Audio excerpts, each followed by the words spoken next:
부동산 취득세 및 양도세 중과 관련해서 질문을 드립니다. 현재 부부 각각 명의로 서울 아파트 한 채, 지방 단독주택 한 채 보유하고 있고요. 둘 다 결혼 전 취득한 겁니다. 서울 아파트는 내년에 처분할 계획인데 양도세 비과세가 가능할까요? 현재 기준으로 저희는 1가구 1주택자인지 1가구 2주택자인지 궁금하고요. 비조정 지역의 경우 3억 미만의 주택은 주택수에 산입되지 않는다고 들었는데 이게 맞는지도 궁금합니다. 현재 상태에서 저희가 공시가 1억 미만의 주택을 추가로 취득하는 경우에 취득세는 중과되지 않는 것으로 알고 있는데요. 차후에 양도할 때 양도세도 중과되지 않는 걸까요? 일단은 신혼부부이신 것 같고요. 부부 각각 명의로 서울 아파트 한 채, 지방 단독주택 한 채 보유하고 계시다라는 말씀을 주셨어요. 세무사님은 이 사연 좀 어떻게 보셨나요? 네. 일단 대부분의 신혼부부들이 현재 겪고 있는 양도세 좀 문의이고요. 그래도 네. 다행인 게 결혼하시기 전에 각자 이제 한 채씩 좀 갖고 그러게요. 계셔서 한편으로 좀 다행이라 좀 생각이 좀 듭니다. 네, 그렇습니다. 일단 질문을 주신 세무 상담 내용들 하나하나 차근히 짚어보겠습니다. 결혼 전에 취득하셨어요. 이 결혼 전에 취득한 주택을 양도할 때 양도세 비과세가 가능할지 문의 주셨거든요. 어떨까요?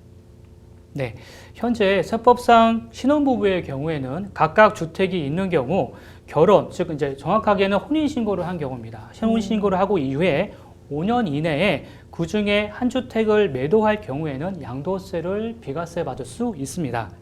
단 그 기존 주택이 현재 각각 갖고 있는 것 중에 기존 주택이 2018년도 8월 2일 후에 구입하셨다면 반드시 2년 보유뿐만 아니라 2년 거주에 대한 요건이 좀 필요하고요.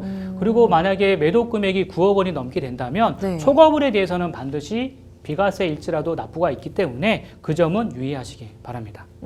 그리고 상담자분께서 또 질문을 주신 것이 비조정 지역의 3억 미만 주택 같은 경우에는 주택수에 산입이 되지 않는다고 들었는데 이게 맞을까요? 라고 질문을 주셨어요. 어떨까요? 네. 우선 이렇게 일시적인 1세대 2주택의 요건을 이제 받은 분들 같은 경우에는 주택수에서는 당연히 이제 포함이 되는데 이렇게 1세대 1주택이 아니라 일단 기본적인 2주택에 대해서는 다주차자에 대해서는 이 양도세 중과가 있습니다. 그런데 이거 같은 경우에는 비규제 지역으로 있다 보니까 중과세율을 매기기 위한 주택수로 카운트할 때는 이 주택수가 빠지게 된다는 거죠.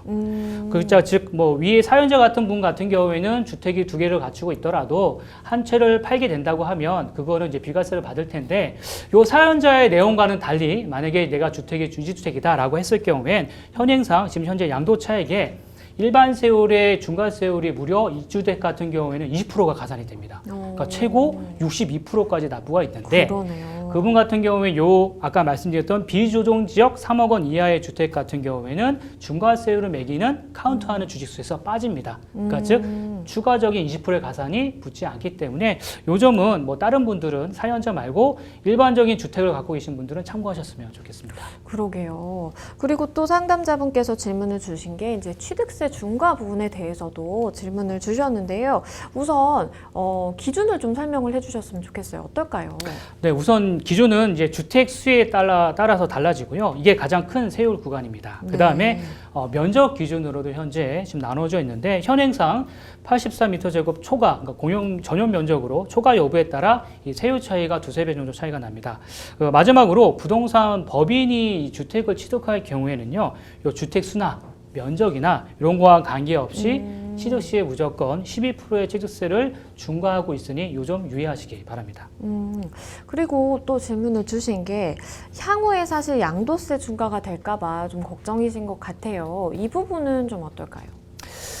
네, 이 상담자분 같은 경우엔 현재는 신혼부부에 대한 일시적인 1세대 2주택, 물론 지금 신혼부부니까 5년 이내 시겠죠. 네. 네. 그래서 그렇게 생각했을 때, 네. 아직까지는 이제 비과세 요건에 갖춰져 있기 때문에 괜찮습니다. 그런데 비규제 지역이지만 여기서 만약에 주택수를 하나 더 늘린다. 그러니까 주택 하나 구입하면 3주택이 되겠죠. 네. 자, 이때부터는 기준 시가가 1억 원 미만일지라도 중과세율은 적용되지는 않지만 비과세를 받을 수가 없습니다. 그렇기 때문에 차라리 주택이 2개 중에 하나를 먼저 처분한 뒤에 그 다음에 절세적으로 똑똑한 1억 미만짜리의 주택을 구입하신 것이 바람직하지 않을까 생각이 듭니다.